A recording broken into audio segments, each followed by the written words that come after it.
What's going on, guys? It's been a while since I made a video and I wanted to update you guys on the status of the house. We actually had two rental properties come available because we lost our tenants, and along with that we had to renovate the houses, which included resurfacing the deck, new flooring, driving for hours, all that kind of stuff. So those houses are now rented, and we put our attention back on this house. It's not going to look much different than it did before, but we have been making a lot of progress and we have been working. Okay, here's the kitchen now, and this is still cut away. We don't have a countertop here yet. We're just about ready for cabinets, but I still have to put in some plumbing and do some work up here before I close up the drywall. Again, this is where the washer and dryer is going to be. This outlet is for the refrigerator, and then we're going to have the sink, what do you call it, Lazy Susan right here in the corner, the oven, and a couple more cabinets. Nothing much has gone on over here. This is still our hangout area where we eat and everything. Of course, the cabinets are going to move. New doors, so that's definitely a plus. And we got these cool built-in blinds, which are in between the glass panels. All right, as we go around, we have all the electricity going at this moment.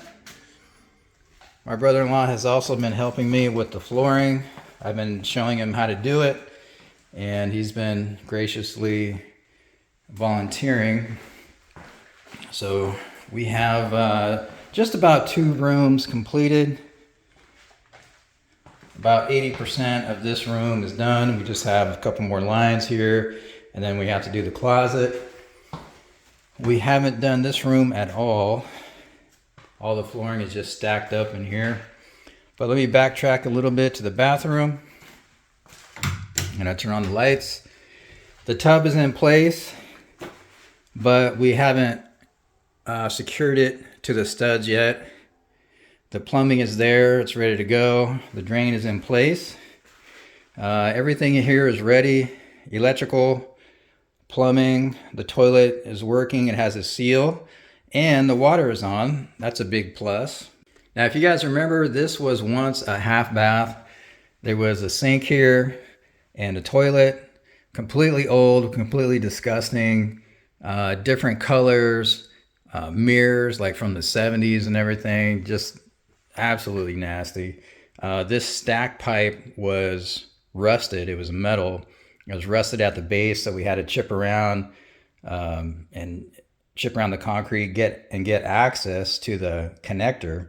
It was only about 6 inches down, so that wasn't that big of a deal. But it's like, once you're there, you have to go further. What are you going to do with all this concrete? What are you going to do with this bathroom? So we decided to extend the toilet, go into the laundry room. This was once a laundry room over here. It had access from the kitchen. Washer and dryer were over here. But there was no shower for the master bath, which is really odd. So we decided to get rid of the washer and dryer room, the laundry room, and then put it in the kitchen. And now we have a nice shower. Yeah, it's been a lot of work. We had to cut over here into the concrete, use a jackhammer.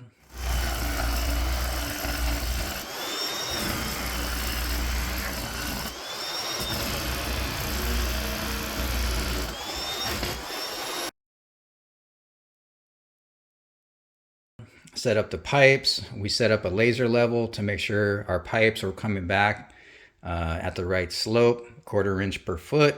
We connected our laundry. However, I didn't really like it, so I decided to make this vent, and then I'm going to connect this in the roof over to the kitchen vent. So yeah, guys, it's been a long time. We've been working on this house. I think we started working around February, but we had the 2 rental properties come up, and now we're back on it. We're working Monday through Friday pretty much on this house, and we're trying to take off the weekends.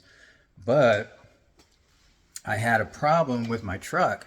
So I was trying to sell a washer and dryer on Marketplace, and then my brake line on my truck gave out, and I was stranded.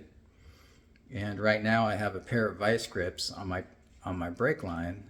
Here's my Ford Expedition, and there's my vice grips. I'm back at home now, guys, and I got the right flaring kit on order for my truck.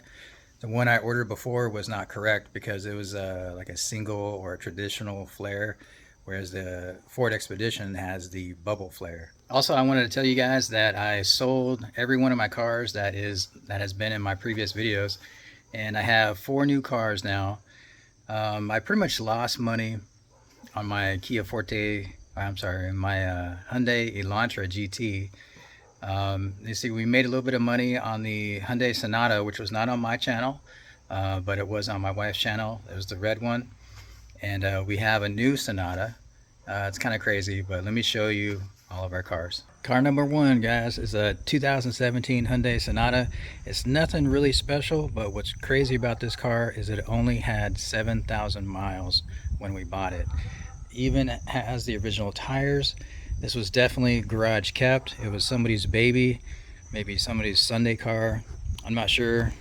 I don't know why they didn't drive it as much, but it was stolen, possibly from Florida, and driven all the way to Ohio, where somebody caught it, reported it, and then it was put up for auction at Copart. Unfortunately, there is a dent on top, two significant dents on top. I'm not sure if you guys can see it. A little bit of rust here, fairly deep, and there's another one right there. So I'm not sure what we're gonna do yet, but perfectly functioning car. Now it has about 8,000 miles on it. Next we have the Hyundai Tucson, which is a lot like the Kia Soul. It's the 2.0, kind of a basic car, rough suspension. It rides like the Kia Soul as well. It's really not comfortable. It's a little bit louder, but it's cute. I think most people would be happy with this. It's not silly like the Kia Soul, and it's comfortable. It's really nice looking on the inside. This is actually for my brother-in-law, and he's really happy with it as well. Now, if you want to upgrade from the Tucson, a good car would be the Kia Sportage. I am really liking this car, guys. This car has better suspension, quieter engine, has the 2.4, which is more powerful. Look at these tires, guys. Brand new tires, slightly tinted windows. It has a real quiet ride, and that's the interior. It's not bad, guys. I'm really liking it. Okay, now I have the Kia Forte FE 2020, and I cannot believe I got this so cheap, guys. I think it was about $4,000 was my bid price, and for some reason I bid and everybody else stopped. I don't know if there was an error in the system, but yeah, I was like, there's no way I just got that for $4,000. And sure enough, I did. And I was waiting for the insurance company to deny the price, and it was like 24 hours later, and they gave it to me. $4,000, guys. 2020 Kia Forte FE, 26,000 miles. Awesome little car. We're getting about 46 miles per gallon with it. All right, check this out. Really clean on the inside. It passes the smell test right now. Everything is looking good, and we have it for sale right now on Marketplace, and we're going to be selling it on the base, on the Air Force base as well. Check it out. We even got WeatherTech floor mats. The thing about this car, guys, it was completely disgusting on the inside. You couldn't come within like 10 feet. They had food in the back. They had about a dozen eggs in the back, and many of them exploded. So if you can imagine, I don't know, I've never smelled rotten eggs before, but it was pretty intense. I went to a gas station. I put about half of the stuff that was in the car in their trash can. Some of the eggs fell on the ground on the way to the trash can, and you couldn't get near it. That's how bad it was. My brother-in-law actually drove it. We have like a place where we like to unload vehicles off the cart dolly, and he drove it from there, and I actually apologized because I was driving the truck he wasn't comfortable driving the truck, so he drove this. And I was just like, I'm so sorry, you know, because it was dusty, dirty, smelly. Yeah.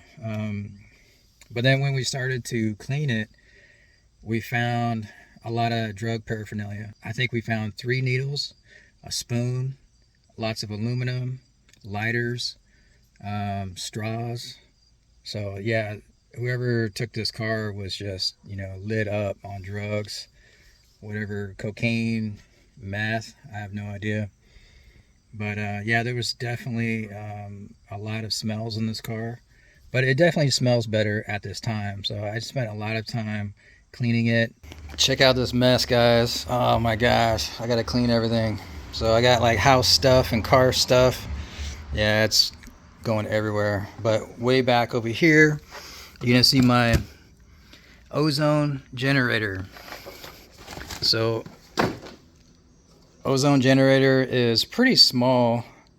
I don't really know what it is. It's like a plate in there and it's electrified, and then you just have a fan blowing the ozone all around.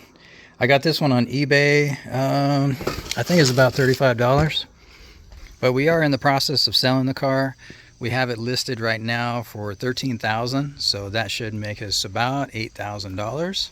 That will be the biggest win for all of the cars we have ever bought and sold.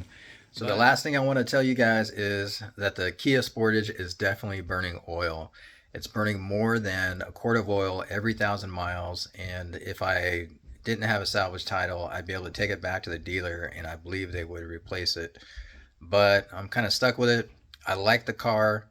I'm just going to deal with it until I can't anymore. So I'm just going to keep adding oil. And the first time I checked oil on this car after an oil change, I was so surprised. It was 1 quart under the stick. So I had to get it 1 quart just to see it. And then I had to get it another quart to get it low. And then I had to add it another quart just to be full. So it was actually 3 quarts of oil low after about 3,000 miles. I'm just astonished that anybody would make a car like this, but you know, it was going to catch up to me eventually because I keep buying all these Hyundais and Kias, right? Anyways, guys, we have a new car coming to the family. It's going to arrive tomorrow, and more on that. Stay tuned.